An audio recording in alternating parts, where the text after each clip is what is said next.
Hello people, this is Johnny once again, yet with another tutorial on the Pod HD Pro, this time about lead tones. First things first, let's start with the amp choice again. You may want to go with the mid gains to high gain amp because you want to have a nicely distorted and sustained lead tone. The choice is pretty much up to you again. There's no way around fiddling around with all the amps and caps and mics, so really try out many different combinations to find what you like. For the fun of it, I'll just go with the Solo 100 Crunch this time. I tried it out the other day and I kind of liked it, but not like this. Let's go with the XXL cap and the 57 off-axis mic.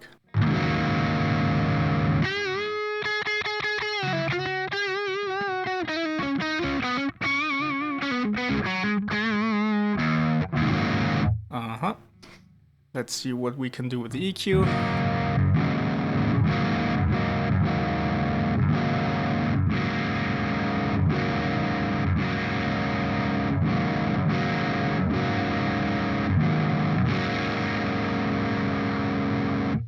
Interesting. When your mid knob is up, then the treble and presence don't do much. Oh well, they're still post-EQing, I guess. So the master button, simulating the power amp section of this amp model, can stay at 50%. It's a bit up to you again what you want to do. I like to keep it at 50% because it adds a bit more, I dare to say, warmth and character to the tone. Bias, yeah, can be 50% too, to again keep it warmer and whatnot, just to have it more lively and more character in it. You're not going for a percussive rhythm tone here, so that's why we can keep those a little higher. Let's just keep them at default right now. Now let's go to the pre-chain. First things first, again, a gate.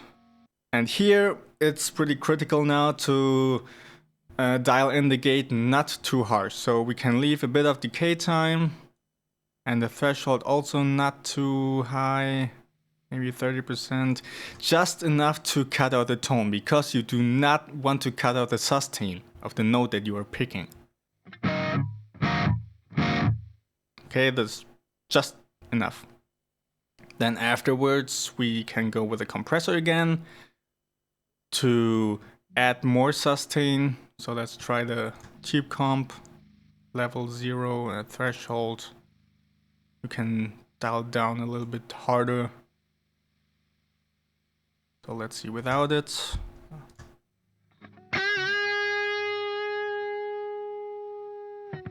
And now with it.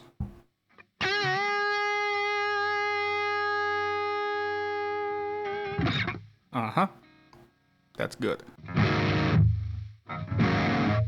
Then afterwards I like to put a distortion pedal again, just to add a bit more character to it, you know, just to give the tone a little bit more of personality, if you will. So the screamer is just my stomp box of choice. Drive down, output up. Bass, here the bass I have to dial down a little bit because the Solo 100 Crunch tends to mud up a little bit on the low end. Again, this is up to the amp that you choose, how you want to pre-EQ it. Generally, when you dial in less bass before the amp, then you are left with more mid-range and more high-end, and therefore you get a crunchier and more defined mid-range tone. But if you put more bass into it, then yeah, it can mud up pretty bad.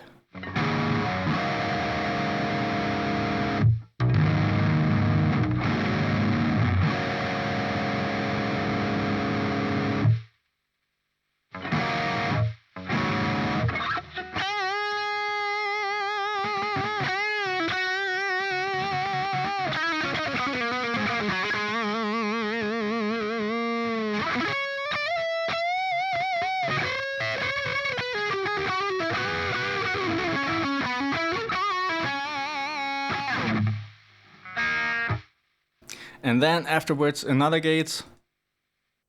Again, just to cut out that little bit of extra noise that came in with the compressor and the distortion pedal. So here, for lead tone, you don't want the gates to just shut off your tone. You just want it to get rid of the little bit of noise, because you want to keep your sustain in there.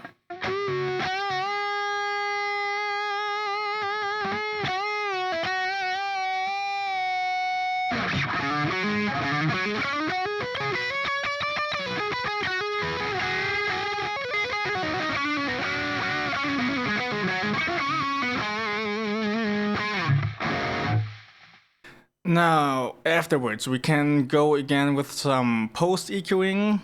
So let's go with my standard procedure. Mid focus EQ, pull down the gain. Low pass we can put to about somewhere around the 80s. And the high pass somewhere around the 20s.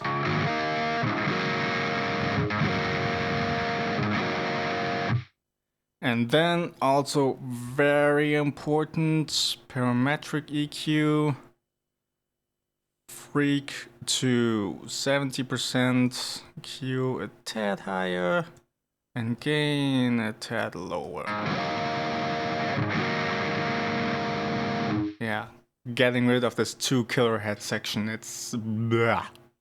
Okay, now we have our nice basic lead tone.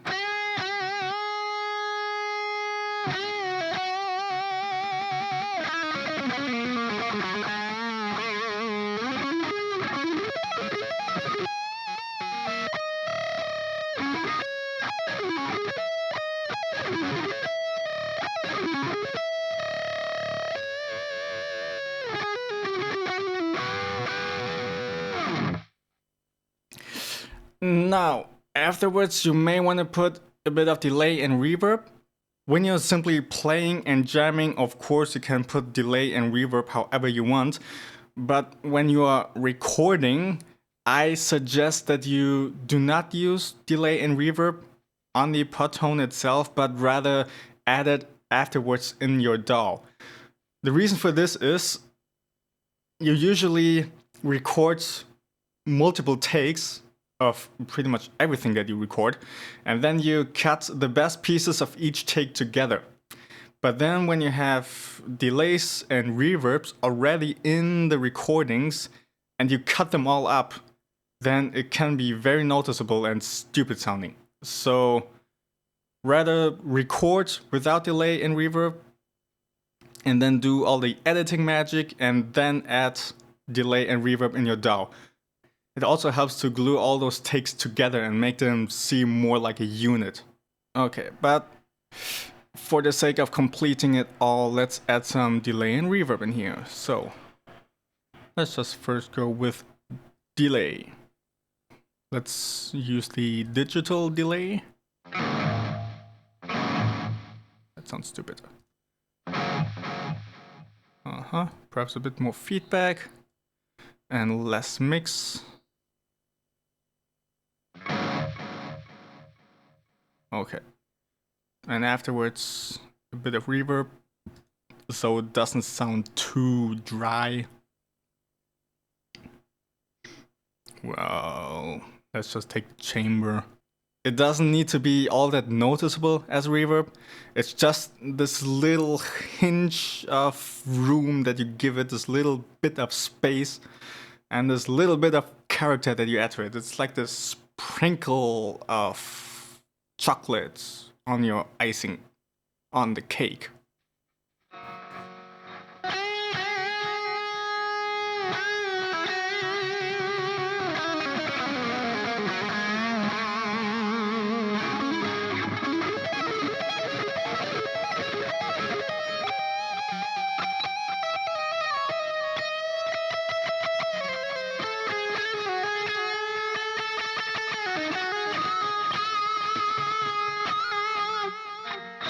Okay, yeah, something like this.